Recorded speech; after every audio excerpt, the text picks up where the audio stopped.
three-dimensional world which you inhabit can be bent to your will only when you enter the fifth dimension.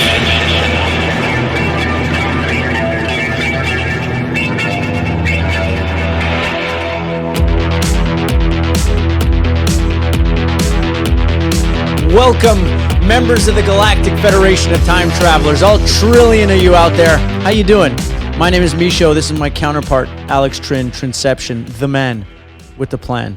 Good to be back. Good to be back. 2 in a week. 2 in a week. Well, look, listen. Yeah. We missed Sunday because we were getting too hot and bothered with our strategy. Mm-hmm.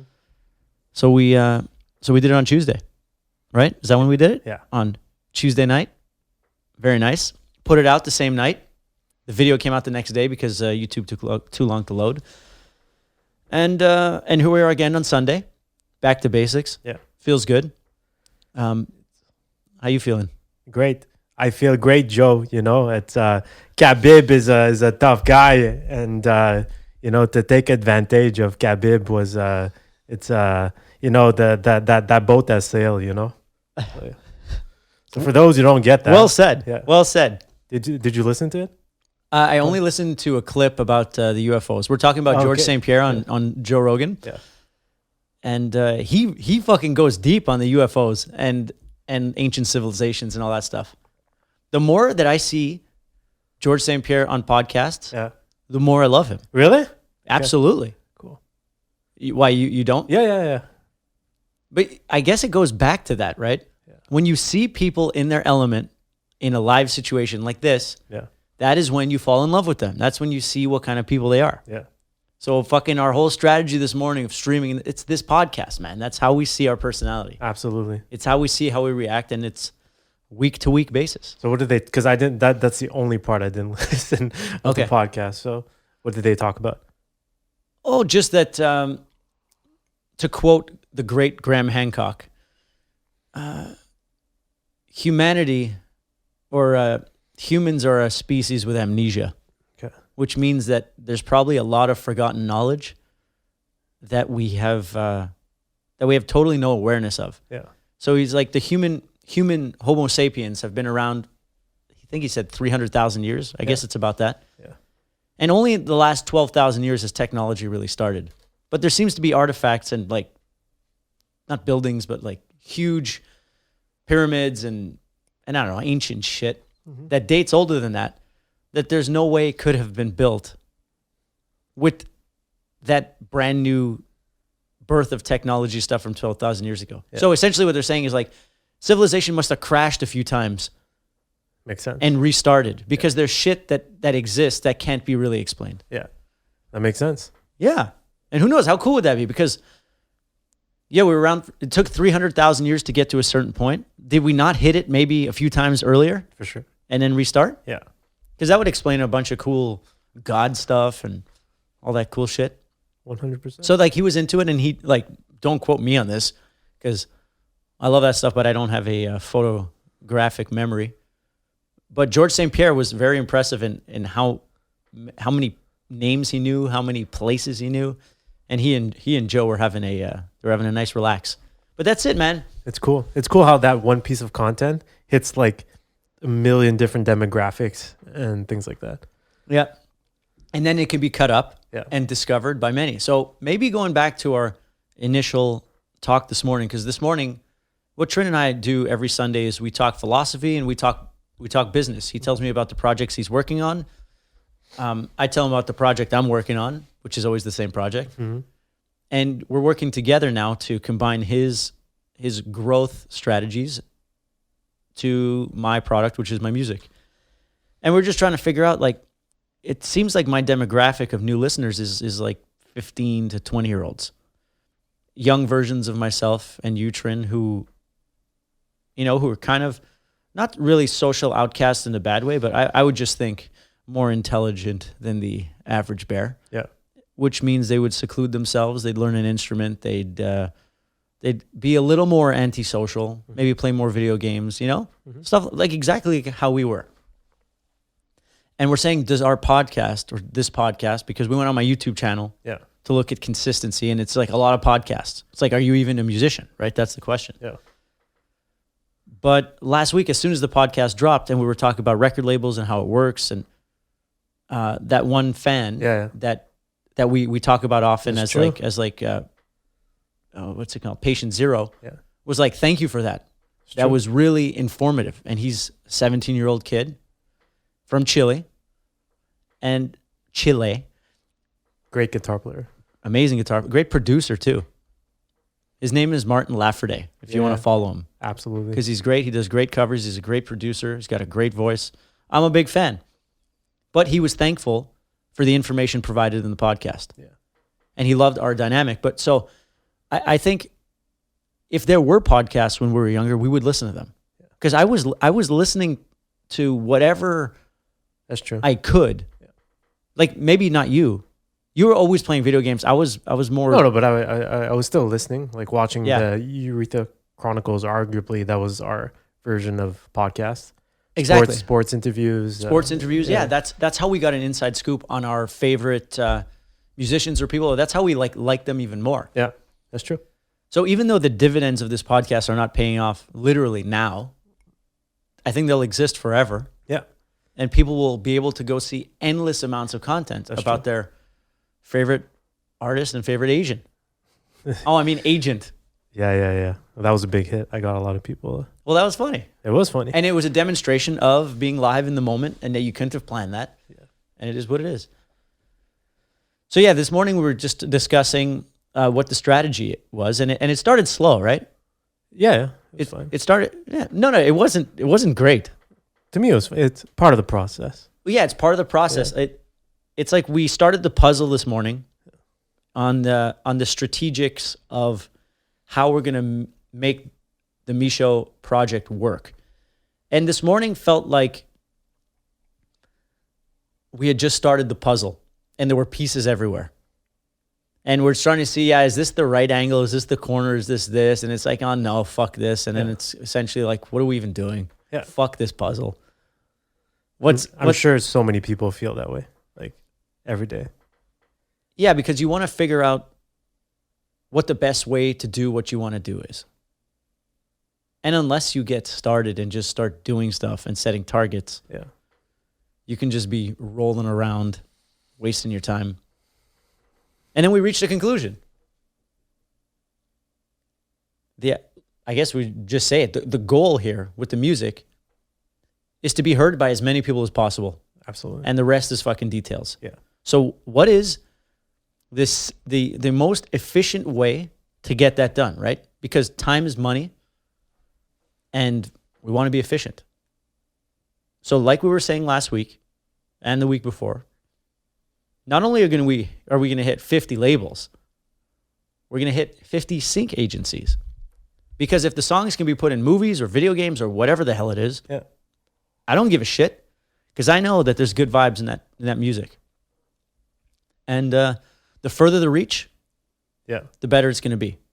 You know, music is meant to be heard. Art is meant to be appreciated. And what stems from that is the result. Yeah. So we've got the product. We've got the album. We've got the best sales strategist that ever lived. Arguably.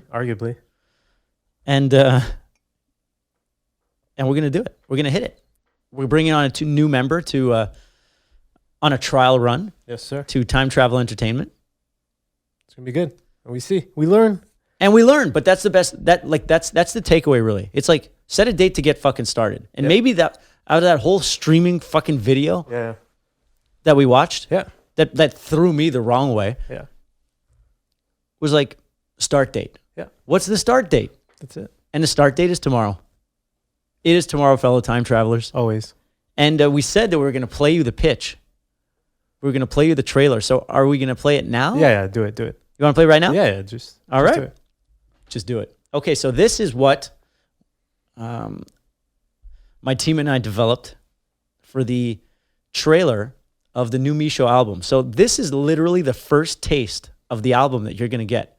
So fellow time travelers, this is a legendary time. Yeah. This is how we're going to promote this podcast. Okay, before you play it. Okay. So, because people have heard Year One, they've heard Tuesday Night. What is the biggest difference between this album and all the previous work? the previous work, there was no real intention behind the songs. Yeah. They were just vibes. Wherever the music took me is where it went. I wasn't reaching for big choruses. I wasn't thinking that I wanted to play it in an arena. It was literally just a release of what was on my mind without thinking about it. Yeah. This new album, I Time Travel, this new batch of songs was written with someone who taught me intention behind the songs. Yeah. So not only are we looking to write the biggest, best choruses that we could ever come up with, Yeah. but the words are infused with meaning that will empower the listener. So really the difference is...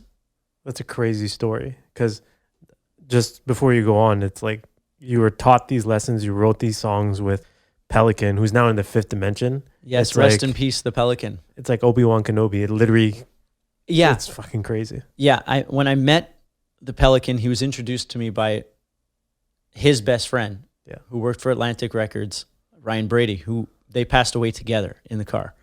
And Brady heard my music. We had a meeting. He liked the vibe. He said, "You write great verses, but I want to introduce you to someone who's going to help you write great choruses, because that's what you need." Yeah. And we met up. I met up with the Pelican. He was a beautiful fucking soul. In LA too. So part of the story is that you just pretty much randomly went to LA, stayed there for how many months? Well, look, this is how it went. It's a crazy story. Yeah. Sold my company in 2019. Yeah. January. For 2 weeks, I just chilled. I just chilled on the couch. I was extremely stressed out from the previous 6 months of negotiations and almost losing the deal multiple times. Yeah. And it came to fruition, sold the company. Perfect. So I was taking some time off. One night, I was on the couch at my brother's place, because I didn't even have a place. For a year and a half, I lived in Airbnbs. Yeah. Because I wanted to make sure that I had no comfort in my life. Fucked up. It's kind of like that girl that was at Totem. Remember she was saying that? Yeah. I ended up doing that. Yeah.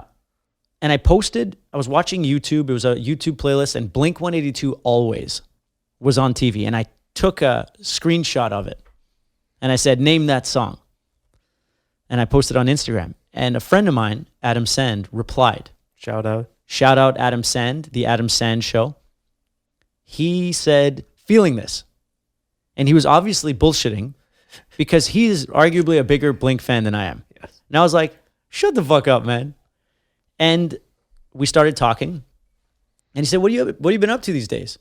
I said, "Just sold my company, and I'm looking to commit totally to the my artistic endeavors and just go into it." He's like, "Oh, cool, man. I'm working on a movie there with Fred Durst.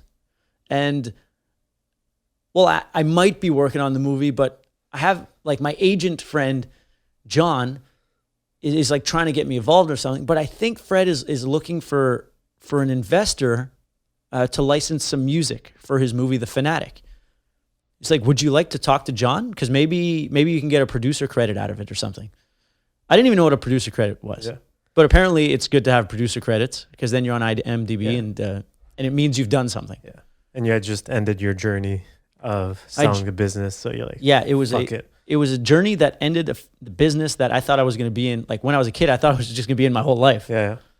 But sold it, made some money, feeling good, was decompressing. And I said, "Fuck it, I'll talk to this guy, John." And he happens to be Rob Schneider's brother. Like that's what Adam Sandler said. I said, "Rob Schneider, like Adam Sandler Yeah. crew?" It's confusing. Adam Sandler. And he's like, "Yeah." I said, "All right, man. I don't know. Connect me in an email." That night, spoke to him. He said, "Yeah, Fred, I'm representing Fred to look for investment, blah, blah, blah, blah, blah." And I said, "Fuck it, man." I think I was in Miami then. Yeah. When I spoke to him. So I didn't speak to him that night. I spoke to him a few weeks later. My brother's like, "Yo, come to Miami. Come chill, bro. You've been working a lot. Come chill." So I went to Miami, spoke to this guy, John. And John's like, "Yeah, sure. This is what's going on. If you'd be interested, we could talk further." I said, "Well, how much more are we going to talk on the phone?" I'm like, "Where are you?" He's like, "LA." I was like, "Okay, I'll just come to LA." I thought that Florida to LA Yeah. Like Miami to LA was like a quick flight because I figured they're both like south. Yeah. It was so fucking long, man. It's far. Might It's as like well 6 hours. Yeah, it's like I fucking flew to London or something. It was a long ass flight. Went there and met John. 3 days later, I'm in Fred Durst's fucking living room. Fred Durst, Limp Bizkit. Yeah. If any of you don't know, Limp Bizkit, Break Stuff, Yeah. Nookie, chocolate starfish, and the hot dog flavored water. Rolling. Rolling. And I'm in his fucking living room, in his kitchen. His house like was in the Malibu fires or something, so he was living in LA, in Hollywood. I'm a guy who sold garage door openers. I'm in Hollywood. I'm hanging out in Fred Durst's kitchen. His kid is like coming up and down the stairs. Yeah. He's got like his buddy who's there. Do you have a red cap backwards? No. Oh. No, he didn't. He had the same haircut as me, Okay. but with a nicer beard. Yeah. And he couldn't be nicer. I was so fucking nervous. I was like, this is Fred Durst. I don't even know what I'm doing here. And we were talking about quantum theory and a little bit of like the universe and stuff like that. He's like, yeah, you want, and he was so like calm and like so sweet. He's like, hey man, you want to see a couple clips of the movie? And he was saying, look, this is the kind of tunes that I want to use. Completely not who you would expect from like the young generation days and while we were listening to him. Yeah, My Generation. Yeah. No. He was, well, you could see that maybe a little like me. Like there's this thing in the eye, you don't want to flip that switch. Sure. But he was so nice. Yeah. He was so cool. He was so calm. He was just a nice guy. Mm-hmm. And he was like, listen, man, it could be a good opportunity. You know, you could do this. I'm willing to trade a credit for like the financing for the songs. And I was like, in my head, I'm like, quick calculation. Fuck it. So I put out my hand and I'm like, went back before the Great War when you could shake hands. Yeah. I was like, let's do it, man. I'm into it. And that was it. And so that began that thing. And I was in my rental car and I was playing John my songs. And he's like, yeah, these are pretty good. They're pretty good. You know, they're kind of all different. Like maybe they should be more alike. I'm like, yeah, whatever, John. And a few weeks later, he's like, yo, we have a meeting with this guy, Ryan, from Atlantic Records. I'm like, what are you talking about? He's like, I sent him your music. I'm like, what? I'm like, this shit's not even fully mixed. It's not even finished. He's like, no, man, he liked it. He wants to meet you. Ended up meeting him at the 101 Cafe, which I think is closed now. Wow. COVID, rest in peace. Yeah. And we just shot the breeze. We talked about the input theory. We talked about the microbiome. We talked about our thoughts and the source of them.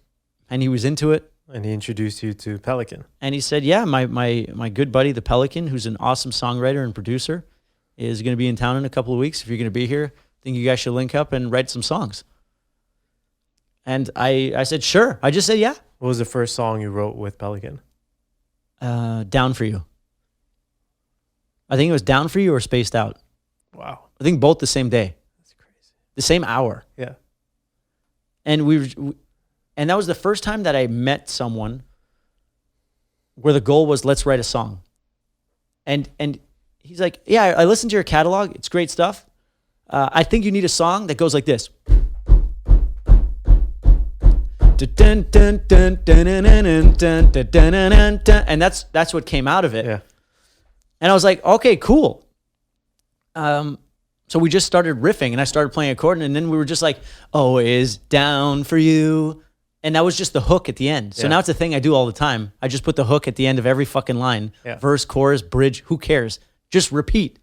The fewer words. And so the verse was like low. And I'm like, the chorus is too high, man. He's like, no, it's perfect.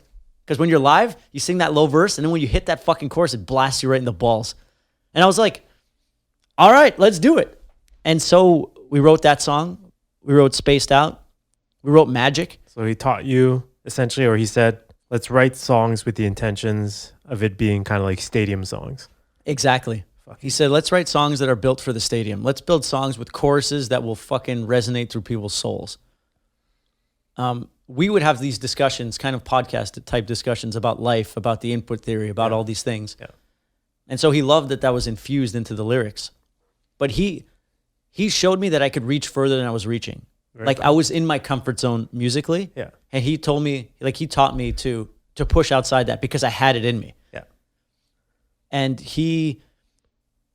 by writing songs that were out of my comfort zone, it gave me no choice but to learn how to sing better, learn how to play better. Then I started rehearsing with a band because they put a band together from their network. And I had no choice. Like, if I'm in a band, I'm not going to show up and be fucking unprepared and shitty. Yeah. I was taking fucking vocal lessons. I was doing, what do you call it? Exercises, vocal exercises all day, every day. I was doing too many. I was blowing out my voice before I showed up, but I was fucking there. Yeah. But all that to say is that it's like, I want to write this type of song. Whereas before it was just like, whatever song comes out is what I'm writing. Now it's like, no, I really like this groove. Yeah. So I want to build a song on that groove. So do you feel like that translates to the trailer and the album, that it's like fucking anthem bangers? When you guys hear the trailer, you're going to hear that these are songs where nothing's being held back. You know, I think it's what is that Joker thing? We live in a society where it's cool to not push hard, right? You never want to look like you're trying too hard. Yeah. This music is the opposite. I'm giving it everything I got. Fucking love it. I'm not leaving anything on the table. I'm reaching as high as I fucking can. I'm going as hard as I can. The way the trailer's set up, I want it to be gut punch after gut punch after gut punch. I want it to be over the top, ridiculous. And another thing he taught me was, we went to this record store. It wasn't Capitol Records. It was something else. We went for a walk on that same day. And he brought me into this record store, huge record store. And he was like, look at all these album covers. If you notice, the great ones look like they sound. Very cool. And they're all controversial. Yeah. That's when the time travel thing really started to kick in gear. I was reading marketing books. I was sharing marketing books. He was sharing marketing books. He was a great collaborator, a great friend. And now my toolbox for songwriting just got bigger. The simplicity got simpler. But the hooks got bigger. The hooks got bigger. So if you like Year One, if you like the more experimental Tuesday Night, Time Travel is just the culmination. It's the culmination plus the next evolution, because the guy behind it is the same. Like, if you were digging those vibes, you're still going to dig these vibes. Yeah. It's just that now it's like, it's on level 10. Fuck. All the way. So how's that for a hype? That was a 15-minute hype to play this trailer. All right, so we're ready for it. And everyone that we mentioned has gone through some podcasts too that people can go back and listen. So the Pelican and connect. The Pelican and Ryan Brady. Yeah. Max Parenkio and Ryan Brady, they were on the podcast about a month before they passed away. And these were young guys. They were my age. And they passed away in a car accident. And it's like, you say that Obi-Wan Kenobi thing. Essentially, they taught me a shitload about my abilities and about the record industry. And it's almost like they gave me what I needed, and they said, okay, we're out. Peace. And that's like, look, and not to take away from, their loss of their families and all that stuff, but let's say in this story, if I were just to look at it from my perspective, it's like, these were just two magic dudes I knew over about 2 years. Yeah. They came in, delivered me great value and service, and then they went to another place. And they were magical beings. So that's it. So they're like my Obi-Wan. The Pelican was like Obi-Wan Kenobi. And so let's listen. Okay, so here's the trailer. Here is the trailer for the upcoming MISCHO album, Time Travel. I never really knew quite how to sing, but I wanna sing for you. Introducing the brand new album by MISCHO, featuring 10 absolute bangers. I believe in you, you believe in me, I believe in magic. With vibes so good, you'll be hooked. Spaced out, my friend. And for a limited time, MISCHO is seeking partnership with a next-level record label to blow this up to infinity and beyond. Let's find some UFOs.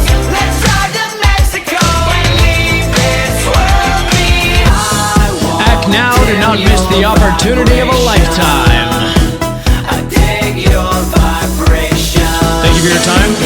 to hearing from you. That's it. Very cool. So that's the 1 minute trailer. That is the piece of content that. It's a lot of energy right there. Was it a lot of energy? Yeah. Was it hype? Did you feel it, fellow time travelers? Will you leave the comments in the comments section to let us know if that was fucking hype? But I know it's hype. Like, I don't need to ask. I know. Yeah. And it felt great. And at first we wanted to do a movie trailer, but without a movie, impossible. Because you got to cut it down, make it interesting. Then I was just thinking one morning during a meditation, why not do those old school compilation commercials and just have every fucking track? And that's not even every track. Yeah. That's only 9, I think. But what do you think of that as a hype tool to get things sold? I think it's original. I think it's good, and it's short enough to leave a great vibe. So yeah, we don't want to leave a 8-minute in-depth trailer. Yeah. It's straight to the point, just like you, my friend. Yeah, no time for bullshit. Yeah. No time for bullshit. It's like, this is it. And the aesthetic of the video, should I post the video in the podcast? Yeah, I think so. Yeah? Yeah. Block my phone number or fuck it? Fuck it. No, I got to block my phone number. Yeah, okay, I guess. I'll block my phone number, but... Or change it to Donnie's number. That's what I'll... Donnie Deacus. Nice. You always bring him back, that motherfucker. Sorry, Donnie. Donnie, because we love him so much. And we need to do our best to get 1 million subscribers. Mm-hmm. Look, the only reason to get 1 million subscribers is to get Donnie Deacus on the podcast. 100%. 1 billion%. So that's it. So I wanted to make something short and sweet. I come from a sales background. I come from a leadership background. If you make things concise and simple, you don't waste anyone's time. It tells you that you respect their time. Yeah. And the product itself is so bold in its presentation because the visuals are, you're into it or you fucking hate it. There's no in between. And I think that's, I think we're going to have a great shot. Absolutely. We're reaching out to 100 people or 100 corporations. 1,000. As many as it takes. Yeah. And we're talking about this, record labels take 85%, 90%. Fuck it, man. Who cares? You know how much perfume I'm going to sell? I'm going to do my fragrance. The only reason I make music is to sell my fragrance. 100%. My fucking fragrance. No, I've got some ideas and tricks up my sleeve. But the idea is these vibes are good and they need to get out there. Absolutely. I can do some fucking... Especially for summer. People need it. It's nice outside. People need it. The world's opening up. Yeah. Or not. It's open up. It needs to open up. It needs to open up. And I think this will shift the paradigm in that way. Absolutely. Because every second, every forward movement that we make is the path we choose is the path of infinite possibilities. Yeah. So there's infinite timelines that we can move forward on. And I want to assist in the timelines, Absolutely. I don't want to dim your vibration. No. You know what dim my vibrations? Masks. Oh, yeah? Yeah, they fucking kill my vibe. Oh, really? Yeah. Not me. Yeah? No, they make me really happy. They pump me up. Yeah? Especially outside in your car. Like when I see people driving around with their masks in their car, I'm like, you know what? They get it. That's what I see. It's fucking troll. No, I don't troll. I don't troll ever. Look, I'm never going to tell anyone what to do or what not to do. Just don't tell me what to do. Absolutely. And that's the end of the story. Yeah. And you know what? Let's say I'm walking outside and everybody else is wearing a mask. No one has ever told me to put one on. So until that happens, I'm cool. Absolutely. I'm cool. I think we should just lead by example and do what we think is best. Mm-hmm. And I think for the most part, many people are scared. And I don't think they're as scared of laws as they are of other people. And that's it. But it just shows me who are the leaders and who are not the leaders. And not everyone can be a leader. Absolutely. End of the day, that's all it is. Yeah. Is this controversial? I don't know. Fuck it. You know who's the leader? Vincent Kennedy McMahon. You're damn right he is. So now that's a perfect segue. Yeah. Tell me a story. So tell us a story. Tell the members of the Galactic Federation the story. So yeah, the world needs to reopen up. And like you said, there are leaders and then there are followers. Leaders are always going to be the first. They're going to get shit on. But they make the tough calls. That is correct. And so while NBA is not playing in front of fans, a lot of leagues aren't, doing. There's no concerts in front of fans. Not a lot. The right countries, they do it. But yesterday in Tampa, Florida, at Raymond James Stadium, WrestleMania in front of 30, 50,000 people was back, because that's what it's all about. That's what it's all about. Get people excited. I think I think community, I think groups, I think vibes are very underrated for your immune system. 100%. That's the only logical explanation to why you'd watch two men or two women fake punch each other in the ring. So you can do it with other people. Yeah. Right? You can do it with anything. If the only reason you go to an event like that is for the vibes and the good time. It's like, imagine like that event is the thing that someone looks forward to their entire year. Yeah. And you take that away from them. Yeah. Because whether you choose it or not, most people most people are not, let's say, I don't know, as fortunate or people have hard lives for the most part. Yeah. And these events, these things allow people to get out and to look forward and to live and to be part of an experience, to be part of a collective. It's like when we go to a concert, man, it's like, fuck. 100%. And if you take that away, you take away their dream, you take away their raison d'être. It's the inspiration, and us as humans, you need that. You might not be able to quantify it, but it's the only logical reason why people would go to shows, spend thousands and thousands of dollars going to EDM concerts outside with 1 million people. Because it feels fucking amazing. Yeah. It just feels great. And it's scientifically proven Yes. to increase your neurotransmitter function, make your chemicals feel better. 100%. And when your chemicals are balanced, your immune system is higher. The definition of low vibe is low immune system. Because when your immune system's low and you're not getting the feel-good chemicals that you need, you see the world as darkness. Yes. As soon as you upregulate all those things, you become healthier. You feel better. Yeah. You're in fucking action mode. Yeah. And I think it's keeping people locked up in their rooms is the worst thing you could ever do for their immune systems, for their health, for their vibes. But McMahon did it. What's his full name? Vincent Kennedy McMahon.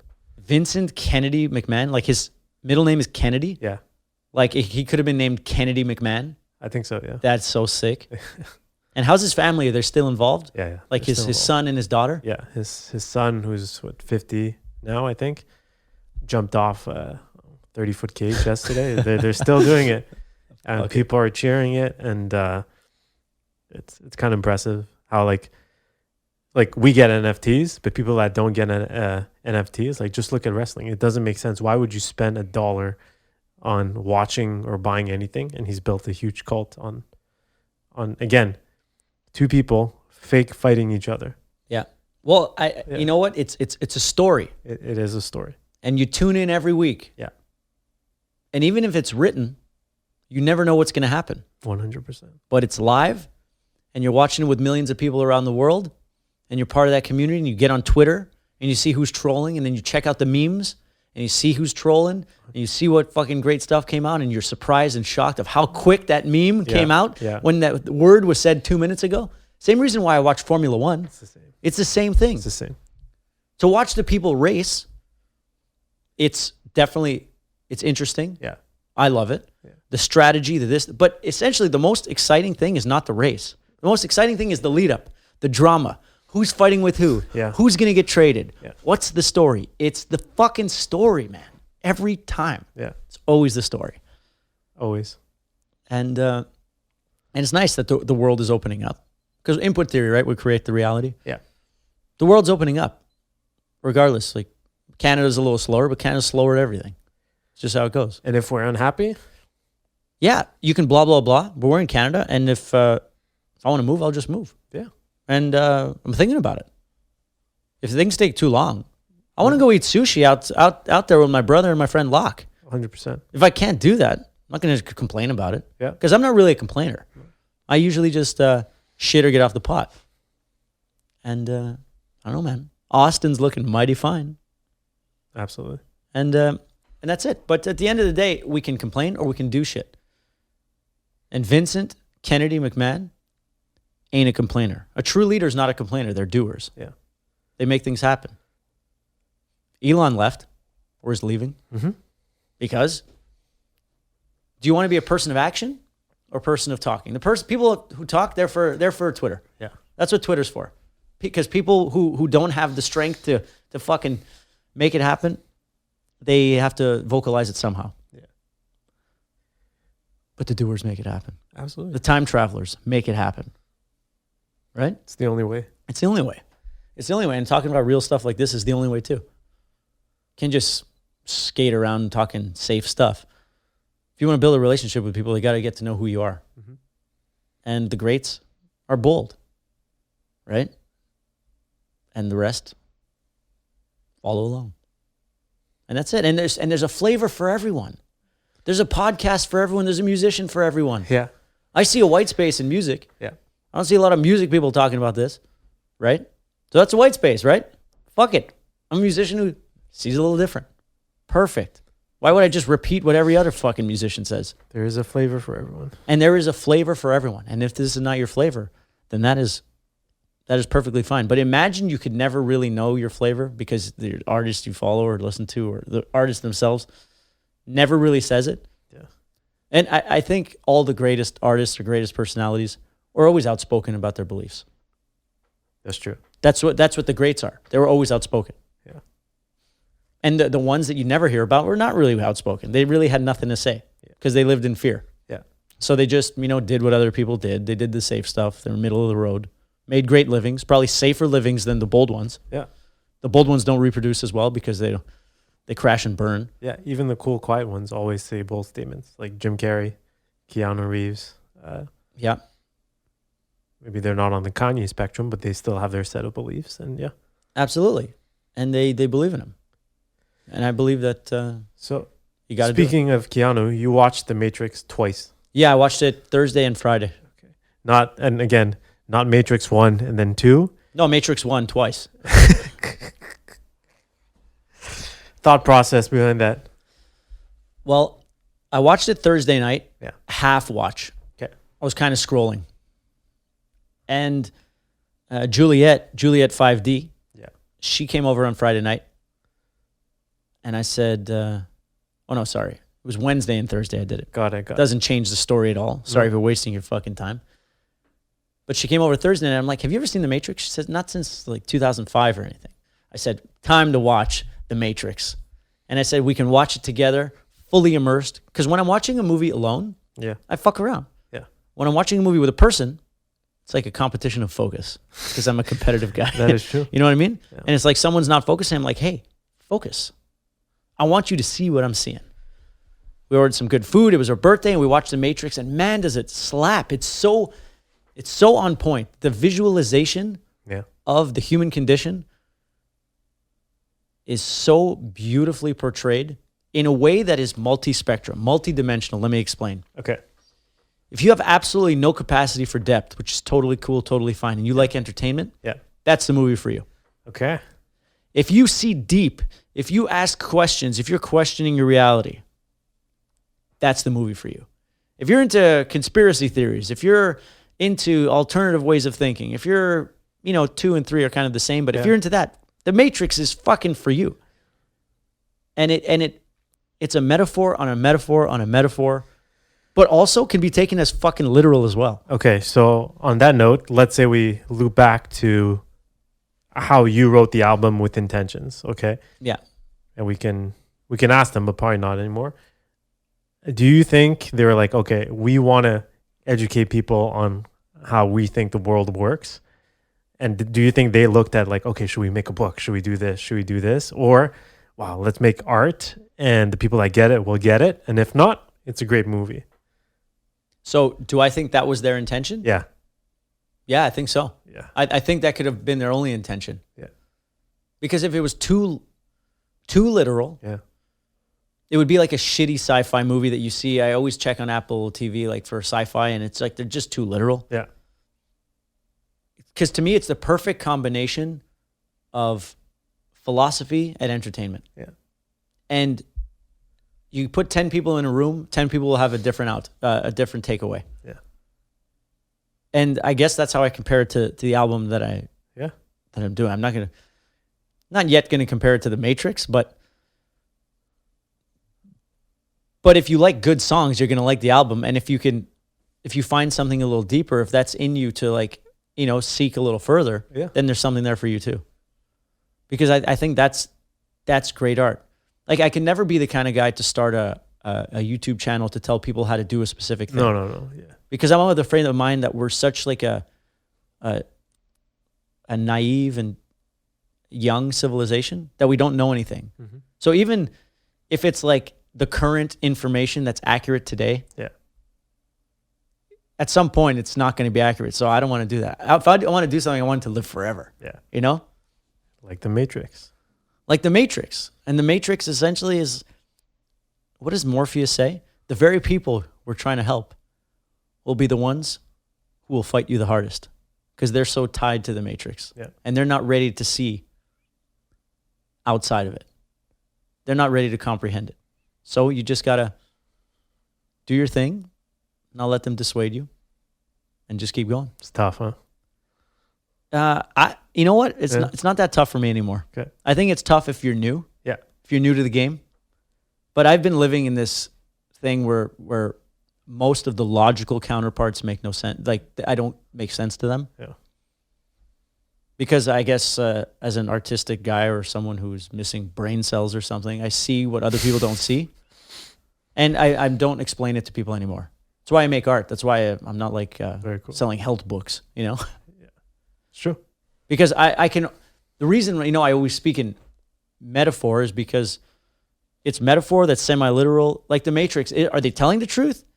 Is it a metaphor? Is this real? Is it not? Like, that's the question I like. Yeah. Well, the best kind of art. You don't really know. Yeah. You don't really know. And that's what I like to make. Because that's the lesson, is that you don't know. Nobody knows anything. Exactly. So, we don't know. You can just say what you think and dress it up in a certain way that you like.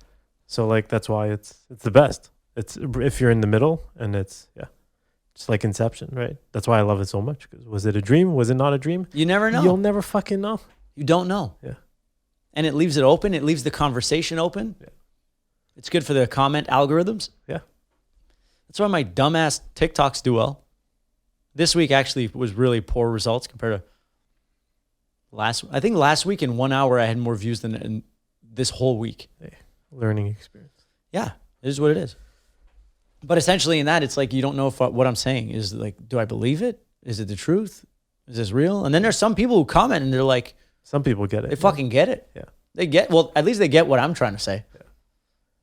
And I know that my algorithm is a smaller percentage of the population. Mm-hmm.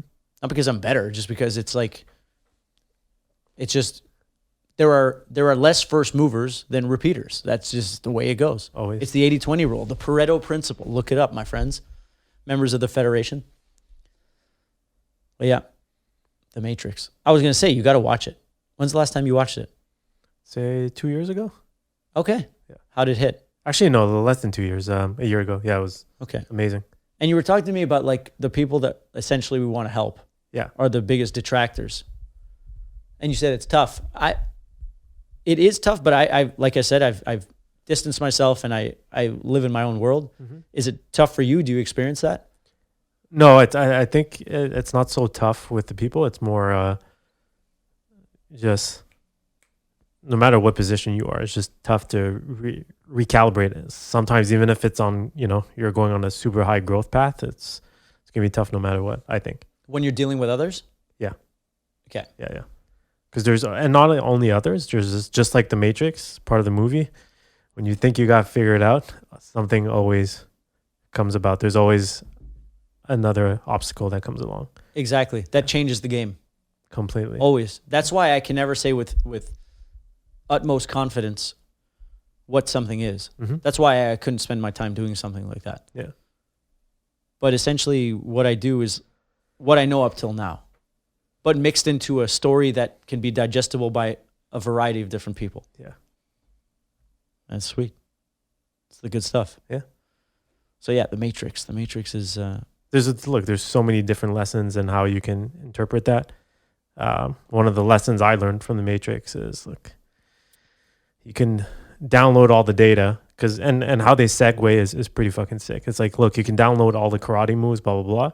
But until you actually start fighting, that's the best way to learn. And that scene where he tries to fly or jump, I think that's how I take it. The same metaphor. You can read all the books and watch all the videos, listen to, about like the angles, about how you should jump and download all the data. But the only way you're going to figure it out is to take the fucking The only leap. way to know is to go. And literally in the movie, he takes the fucking leap to jump into that on the other building. Yeah. Yeah. And he lands flat on his face. Yep. But taking the leap, that's really what it is always. Yeah. And taking the leap is because we don't know, right? You can have a plan, but as soon as you go out into the world, Yeah. you're presented with a concept or an idea or a reaction from the environment that switches you completely. Yeah. And that's what we're doing with the pitches. Yeah. That's what you do with any pitch, right? It's just going out and saying, yo, this is what I got. Look, it's You can never be, what do they say in 0 to 1? If you're not embarrassed by the first iteration, yeah. then you waited too long. Yeah. Well, I'm kind of embarrassed by my metrics. I'm embarrassed by my following. I'm embarrassed by the monthly sales. Yeah. So it's perfect. Absolutely. Absolutely perfect. But I'm not embarrassed by the music because it's the best that I got. So let's go. Let's go. And that's it. Because it's no different than that. It's like you got to put it out. Who are our customers? Right now, they're record labels. Yeah. Why? Because we want to get this out. We want to get this to happen. It's fucking cool. And then the more people listen to it, the more people will introduce to the podcast, the more people can, Yeah. It's cool because even now that I remember that story about how, the album first started. And I think that's cool too. It has Take the Leap all over it and all the same principles too of how it happened, right? Like one thing connected to. Yeah, it was all faith and saying, yep, let's go, let's do it. Not saying no to anything. Yeah. Just going with it. It started with 4 songs. Yeah. It's a Vibe, Spaced Out, Magic, and Down For You, which are a nice collection of songs. But then we added more because I can't stop recording. But I took those lessons, even though sonically they're a little different. Yeah. The new ones, not as different as you'd think. But I think what I learned from that is what applies to the new music. It's just bolder. It's just bold, and I just want to. When I collaborate with great people, that's when magic happens. That's why I want to collaborate with you. That's why I want to collaborate with a great record label. That's why I'm collaborating with a great comic book artist next week for the album cover. Very cool. I already reached out. We've got an appointment next week, and we're going to fucking start making a really cool thing. Yeah. And that's it, man. Exciting stuff. It is very exciting. So what's on the horizon for you this week, Lockie? Busy. A lot of meetings, a lot of, spent a couple months planting seeds and the seeds are starting to grow. So at this point, like we saw this morning, it becomes more about consistency than creativity. The creativity was in the beginning and kind of like the faith was in the beginning. I, similar to, had a journey like yours where you went to Miami and then things randomly happened. Same thing with me. I remember December 26th, I mentally, or not mentally in the Matrix, quit my old job. That's when and then not even 7 hours later, I got a text from someone that didn't speak to for about 4 years that said, hey, I got an opportunity for you. And now the fruits of that opportunity is really starting to grow. So that's how the world in the Matrix works. That's how it works. Like, let's say to explain that in a Matrix vibe. Yeah. Let's say the goal of the Matrix or the grid or the feed or whatever it is that we live in, the simulation. Yeah. It's just to make sure we're as occupied as we always were. If you remove things that occupy you, it's inherently into the system to reoccupy you. Yeah. But with new things. It'll always want you to want to occupy you with things that you are currently occupied with. Mm-hmm. But if you take the leap and jump off from those, just know that the Matrix or the fifth dimension is just going to give you another thing because it needs to make sure that you have a certain level of inputs at all times. Yeah. So if you just think about it like that, like whatever you quit, whatever relationship you leave, whatever friends you leave behind, whatever you do will be refilled. It's just the way it goes. Yeah. Whether it's because we need a certain amount of connection, whatever, if it's a chemical thing that we're subconsciously driving us, who cares what it is? Yeah. Proof is in the pudding. Remove one thing, another thing comes in. Every time. Every time. Every time. That's just how she works. It's just what it is. And Or else we'd be fucking useless. So like, yeah. Yeah, we need to be doing stuff. We feel better when we're doing stuff. And if we have an opportunity to get out of our comfort zone, that's going to teach us something and bring us somewhere new. Yeah. That's what you did with your new company. That's what I'm doing with this record. We're going to uncharted territories. You can think of a million reasons not to do it. Yeah. But fuck it, just go. Like, it doesn't even matter what you do. Yeah. Just go, and it'll lead you somewhere. Absolutely. So hearing this shit from two dudes back in the day, we probably would have liked that, right? Like, this is, like, you always talk about value. Yeah. This is value. 100%. This is value that I think a younger version of me would have fucking been into. Just to hear this. Like, when I watch any podcast, I get value. Yeah. And I think every podcast is a niche in itself because we're all unique. Hey, honestly, we've already done it. We've hit people up in Russia, in Ukraine, in Asia, like, because this content is available everywhere. Yeah. And just because they don't comment or like, it doesn't mean it doesn't affect them. It automatically goes into their subconscious. Exactly. And the fact that we're putting stuff out weekly, Yeah. there was a month break, Yeah. but essentially it's been every week a podcast has come out in some way, shape, or form.